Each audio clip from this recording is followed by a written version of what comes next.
இப்போ நம்ம 6 நாள் பயங்கரமாக உழைக்கிறோம், 7வது நாள் கண்டிப்பாக நம்ம ஓய்வு எடுக்கணும் அப்படின்னு நினைக்கிறது நியாயம் தான், 100% நியாயம்.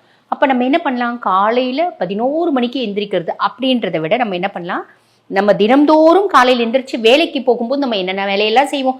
பெண்கள் குடும்ப தலைவர்கள் ஒரு நாளும் உங்களுக்கு ஓய்வுன்றது கிடையாது இல்லைங்களா. அப்போ என்ன பண்ணுவாங்க, காலையில் எழுந்திரிச்சோடனே வாசத்தடிப்பாங்க, கோலம் போடுவாங்க, வீட்டு சுவாமி ரூமில் பூஜை ஏற்றுவாங்க, பூஜை ரூமில் வந்து விளக்கேற்றுவாங்க, பூஜை பண்ணுவாங்க, சமையல் செய்வாங்க. அதுக்கப்புறமா வந்து பார்த்தீங்கன்னா வேலைக்கு போயிடுவாங்க. இப்போ ஞாயிற்றுக்கிழமையிலையும் அதே வேலை செய்யுங்க. செஞ்சுட்டு சாப்பாடுலாம் செஞ்சு வச்சுட்டு நீங்கள் டிஃபன் சாப்பிட்டுட்டு க்ளீனாக படுத்து தூங்குங்க. மத்தியானம் முடியும் அப்படின்னா காலையில் செய்யறதே மத்தியானத்துக்கும் சேர்த்து வச்சிடுங்க. இல்லை காலையிலேயே எல்லாமே செஞ்சிடுங்க. டிஃபன் செஞ்சிடுங்க.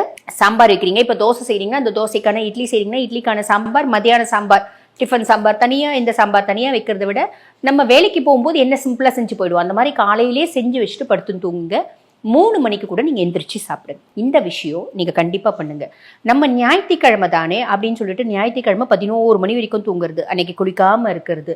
அதே மாதிரி பார்த்தீங்கன்னா முன்னாள் தாம்பத்தியம் கூட இருந்துக்கலாம், காலையில் எந்திரிச்சு நம்ம 11 மணிக்காக குளிச்சுக்கலாம்னு நினைக்கிறது, அந்த வேலை வேண்டாம்.